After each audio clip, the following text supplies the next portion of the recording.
Il a mis un triplé hier à Stuttgart.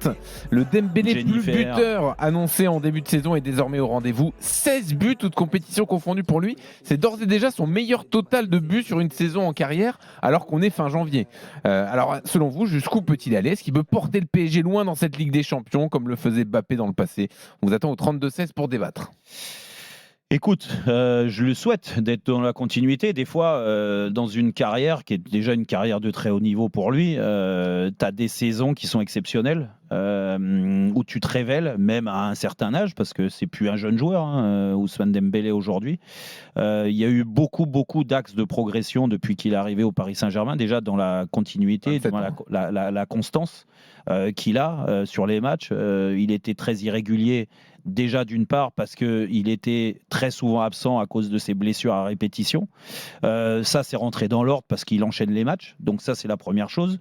La deuxième chose, c'est que c'est, je pense, la première fois de sa carrière qu'il a un rôle comme ça de joueur cadre et de joueur qui doit faire gagner l'équipe. Il a toujours été accompagné. Je ne te dis pas qu'il avait un rôle minimaliste dans les clubs où il a été, à Barcelone, à Dortmund avant, mais n'empêche que là, depuis le départ de Kylian Mbappé, la star entre guillemets, il faut peut-être pas trop lui dire, tu vois, la star entre guillemets, c'est Ousmane Dembélé. Donc t'attends souvent que ça soit lui qui décante les situations, qui fasse des différences. Et on a été critique parce que sur les gros matchs du PSG jusqu'à là, il avait un peu fauté, comme le collectif, mais on va plus s'en prendre à Ousmane Dembélé, à ses ratés, qu'à un jeune joueur comme Doué, Barcola ou d'autres, qui eux peuvent montrer de la progression fulgurante en quelques semaines, en quelques mois, ce qui est le cas de leur part, de Barcola, de Doué, qui se sont mis aussi à un bon niveau. Mais pour reparler et rester focus sur Dembélé, vu que tu lui as donné ce statut-là en début d'année, et moi je reste sur ce que j'ai dit, tu as pris des gros risques à lui donner les clés du camion parce que toute sa carrière, elle a montré cette inconstance en termes de performance. Donc, c'était un risque. Le problème, c'est qu'aujourd'hui, ce n'est pas un problème, c'est même un avantage pour le PSG, c'est qu'aujourd'hui, il est en train de battre tous ses records. Nombre de buts, nombre de passes D, nombre de matchs joués. L'entente avec Hakimi sur le côté droit, s'il y a bien quelque chose à ressortir des premiers mois où ça a été compliqué par moments dans certains secteurs de jeu au Paris Saint-Germain, l'avantage c'est que ce côté droit a donné beaucoup de force au Paris Saint-Germain. Avec Hakimi, les deux s'entendent parfaitement dans le jeu. Tu vois, c'est des détonateurs, les deux. Donc rien que pour ça. Là, aujourd'hui, en plus de ça, il a un poste, et on en parlait hors antenne, Jean-Louis, il a un poste qui a évolué où très souvent, il joue en faux numéro 9. Mais il est performant. Alors, on nous dit qu'il a énormément travaillé la finition à l'entraînement, ce qui n'avait pas forcément lieu avant, mais des exercices spécifiques avec des analyses vidéo, etc. Écoute, tu progresses à tout âge, Jean-Louis, ça c'est vrai. La réalité, elle est là. Mais en général, tu as un point fort. Quand tu es un joueur de haut niveau comme ça, qui joue régulièrement la Ligue des Champions et au niveau international, tu as déjà un point fort. Ce point fort-là, il faut continuer à le travailler. Le point fort de Ousmane Dembélé, ça n'a pas été, en effet, l'efficacité. On l'a vu. Le geste dans la finition, mon Dieu, tu vois, entre les passes D qu'il doit faire, il envoie des parpaings et des fois des frappes à 5 mètres du but où il tue 3 pigeons. Ça, c'est la réalité. Et t'as beau bosser, je peux te dire, entre la répétition d'un geste à froid comme ça, où il y a personne, tu es à l'entraînement, tu répètes, tu peux faire un 10 sur 10, il n'y a pas de problème, et tu as l'impression d'avoir progressé. Mais après, il faut le remettre en place avec l'adrénaline du haut niveau, la pression, la vitesse de jeu, parce que tu as un adversaire qui est un peu plus concentré et qui est plus proche, et puis surtout, tu as une atmosphère où les gens attendent que tu sois performant, et ils n'acceptent pas que tu ne sois pas efficace. Et donc ça, je n'ai pas l'impression vraiment qu'à force de répéter comme ça, aux entraînements et faire des séances devant le but, que ça va lui faire passer un cap.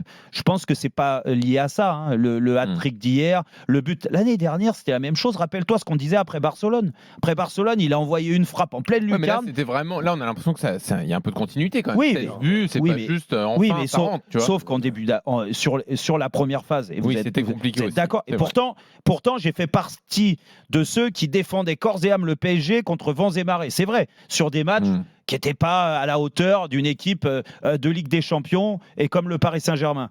L'arrivée à Arsenal, le match de l'Atlético Madrid, tu te souviens et quand tu perds au Parc des Princes ce match-là, alors que tu as 20 000 occasions et lui en a 2 à 5 mètres du but, c'est pas si vieux que ça. Hein. Alors, il y a 2 mois. C'est vrai. Jean-Michel, est-ce que tu penses qu'il a passé un vrai cap ou est-ce qu'il peut retomber dans ses travers? Alors, je vais commencer comme commence toujours Jérôme, puisque c'est son émission. Je lui souhaite. Il dit toujours écoute. Ah non, écoute. Écoute. Je sais. Bon, donc, t'as décidé de m'attaquer. Ah ouais, là, c'est pas fair play, Jean-Michel. Hein. Ouais. Là, mais c'est de la jalousie de l'arc-et-foot. C'est pas tu crois? Ouais. Il est le symbole. D'abord, c'est paradoxal parce que tu dis qu'il a travaillé la finition, les statistiques sont là et qu'on progresse à tout âge. Je pense qu'il a progressé. Certains vont dire qu'il ne pouvait que progresser tellement il vendangeait, même si c'est un terme que je n'aime pas trop, beaucoup d'occasions. Mais ce garçon-là a progressé. Il est un tout petit peu plus lucide devant le but. Il cadre davantage de balles. Et puis, il est le symbole de ce que ne faisait pas le Paris Saint-Germain et de ce que fait désormais le Paris Saint-Germain depuis, je vais être peut-être réducteur, mais je ne sais pas si c'est la vérité, j'en sais strictement rien. Mais le Paris Saint-Germain d'aujourd'hui ne joue pas comme le Paris Saint-Germain d'il y a 15 jours. Il ne joue pas et il y a eu quelque chose qui s'est passé. Et ne me faites pas dire que c'est grâce aux joueurs, grâce à l'entraîneur. J'espère que c'est grâce à tout le monde. Mais le Paris Saint-Germain aujourd'hui, hier par exemple, le match que j'ai vu et la deuxième mi-temps contre City, dès lors qu'ils ont été menés 2-0, le Paris Saint-Germain ne joue plus en Ligue des Champions en tout cas, ne joue plus aujourd'hui comme il jouait avant. Ouais, bah hier, donc, après, vu l'adversaire... C'est-à-dire précisément, plus d'attaques rapides, c'est ça? Ben auparavant, la conservation, c'était de l'idéologie. C'était un dogme. C'était encore le cas hier. Hein. Ah ben, oui, enfin, quand même un peu moins. Et en un plus, peu moins, ils ont 70-30 hier.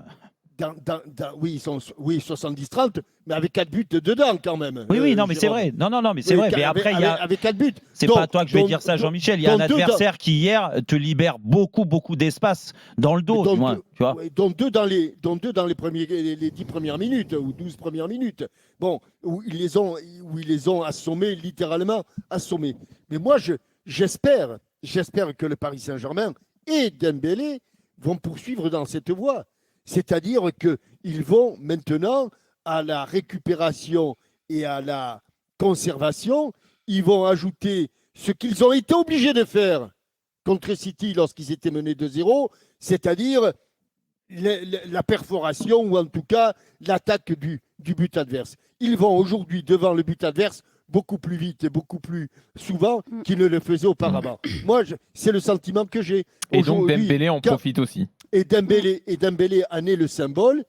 Dembélé en est le symbole, un peu comme Barcola d'ailleurs. Hein, mais si le Paris Saint-Germain continue à être comme ça, eh je pense que le spectacle va en valoir la chandelle. Parce que hier, même si certains disent qu'ils sont faibles, oui, l'adversaire est faible. Mais des matchs faibles, il y en a eu et ils n'étaient pas comme ça, tu as raison. Voilà.